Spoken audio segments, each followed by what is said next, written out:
Nancy says, I ride in a hilly area and all my rides require me to ride with a lower cadence. Yet all your climbing workouts require or specify a higher cadence. I find I rarely train with specificity as all rides are higher cadence than I ride outside regularly. So why do you specify all the high cadence for climbing? That doesn't make sense to me, as we all climb in a lower cadence than 90 RPM if it is really a climb. Well, not everybody, Nancy. Some people climb at high cadence and that's just how they roll. Look at Chris Froome. That dude's he could make a smoothie with those legs and he's going up. So he's like burning at like RPMs that are crazy. So not everybody is that way, but I get your point, Nancy, especially with bad, or with gearing that limits you. Yeah, you just end up riding at a low cadence. Chad, what do you say to this one? First off, Nancy, if you're not already doing it, I recommend turning on workout instructions. Excuse me. Because, and I know not all the workouts have instructions, but certainly in the earlier phases in the base training, they should all have instructions.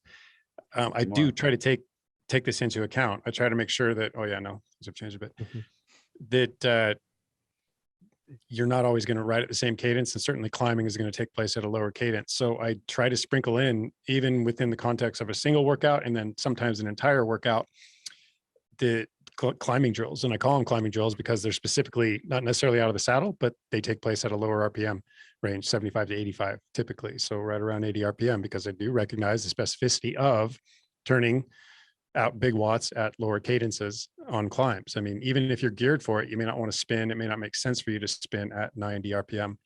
So all the workouts shouldn't be that way. I absolutely do recognize that lower RPMs suit climbs. And then as far as, I wouldn't even waste my time with a deep dive on this topic because it's such a contentious and just one study refutes another almost directly. And then there's all these gradations of just, it makes my head explode. I have my research topics compartmentalized into all these different folders under different topics and subtopics and whatnot. And I just opened up the cadence folder and it had to be 40 studies. And I started sifting through them and it was just like, this is a complete waste of my time. Yes, force output is going to influence fiber recruitment, but how often is that meaningful? So if you are grinding along to get up a climb and you have to do it at something that is probably biomechanically more advantageous, but ekes a little more glycogen out of your muscles, of what consequence is that at the end of the day or at the end of that hill, or even in the context of a race? A lot of times it's probably not even a factor worth concerning yourself with. High cadence can still translate to high force output. So even if you're burning along at 90, 100, 105, if you're really gassing it up a climb, you can still be jamming out huge watts, recruiting those same fibers. And yeah, you're doing it with a high cadence. So that's not helpful. I looked at one study in particular that I will mention where they had a freely chosen cadence and they subtracted 20 off that freely chosen cadence. So their usual, natural cadence, less 20 during the final minute of the bike, such that when they transitioned on the run, it extended their time to exhaustion. And that panned out for some of them.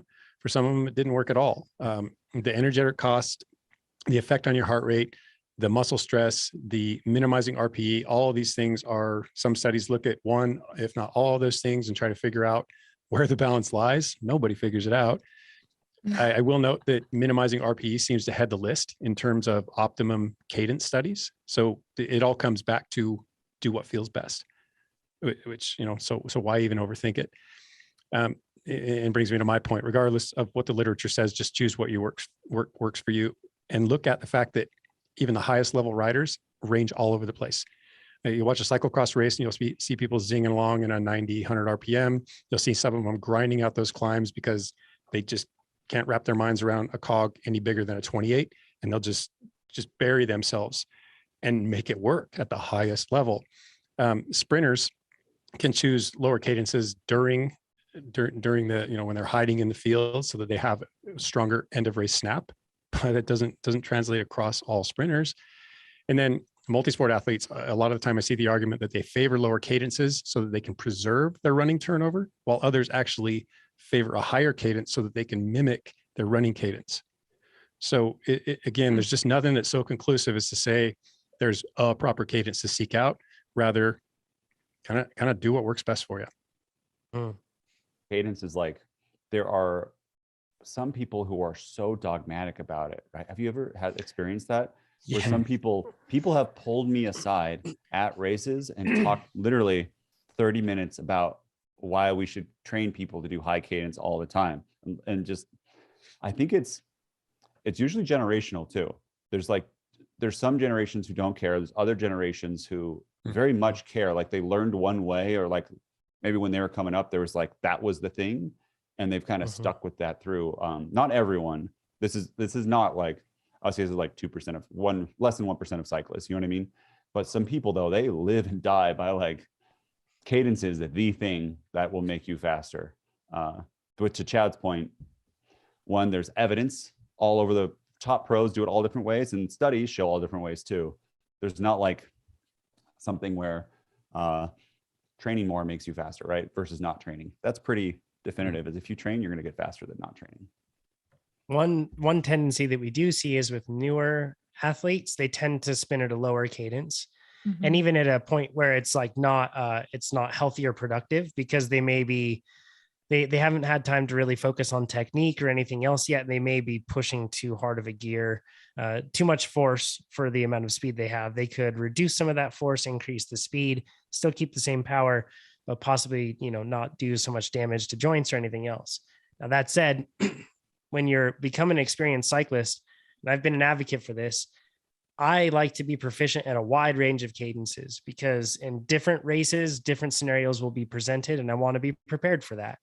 Now, that doesn't mean that I am super strict and it's like I spend this amount of time in this cadence and that sort of thing, but I allow myself to vary my cadence. Sometimes it makes intervals more interesting too. Like if you have like a 20-minute interval and you're going through it, maybe break it up into 4 chunks of 5 minutes and do a different cadence for each of those 5 minutes chunks that you do. Chad does that all the time in workout text that we have. So it's really, I think, just like cadence, I view it like a filter through which you pass your power, right? You can change that filter, but it's still going to be the same power. The more you're used to putting out power at a high cadence, the better you'll be at it. And same thing with low cadence. So I just want to be prepared for all of it. So that's why I train a little bit of all. Amber, are you similar? I was just going to say, you took the words right out of my mouth. I would say it's worth training a range, especially if you haven't worked at high cadences before. It's worth working on that. You might find that it's really beneficial. We were joking earlier about, the 75 cadence being my choice of cadence for the future. That is where I feel most comfortable. It's not where I perform the best. And so one thing that was very beneficial to me was training at a higher cadence, because what I found was once I got comfortable at the higher cadence, I actually performed better at a higher cadence. But of course, that was dependent on gearing and terrain. So was I going to spend at 105 cadence up a really steep climb? No, but it was a beneficial tool for me to have available when it made sense to apply it. So I think it's worth training the full range. And if when you're outside, you're in a hilly area where it's difficult to train a higher cadence, then focus on the higher cadence work when you're on the trainer. And then that way, when you do encounter terrain that's a little bit flatter, you can experiment with that and see what works for you. But I think it's worth experimenting, because if you only stick with what you're comfortable at and you don't train that range or you don't try it, then you don't have an opportunity to see if something else might work better for you. And maybe it doesn't, but at least then you know for sure. If you like this video, make sure you give us a thumbs up. If you didn't like this video, you can give it a thumbs down, but let us know what you would have done differently in the comments below.